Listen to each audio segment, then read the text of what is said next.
So this is like an example of if you don't have access to your data, if you're actually just not in control in the current state. And this is what we're building TinyCloud for. We're building this so that you can control your data.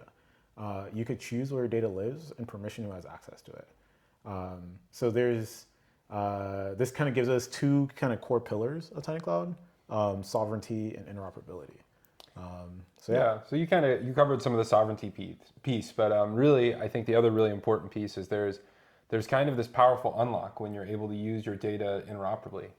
Say I have, in the current state of affairs, we've got all these, basically when you use an app, your data lives with the app, right? And you might have your data spread between 100, 200 apps and different services, with little bits of your information where there's actually data that would be really valuable for all those apps to be able to share, but they can't share it because of the current state of affairs. So the big benefit, that like kind of the long tail for TinyCloud is if you have all that data in one place, then all these different apps that are built on TinyCloud, powered by TinyCloud, can use that data interoperably. But my user interfaces don't adapt, right?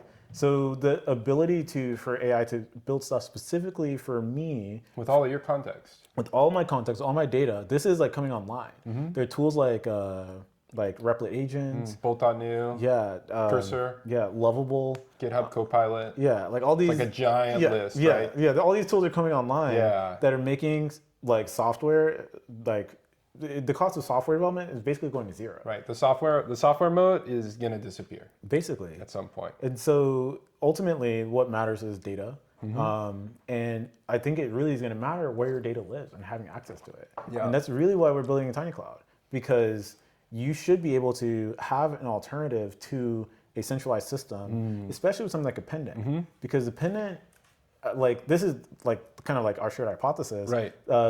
There's going to be an adoption of pendants in the future, right? Because the benefit of having a digital memory that's like kind of this perfect digital memory, the benefit of having that is greater than the cost. Is greater than the cost, and there are costs. There will be people going to market with these, some version of these.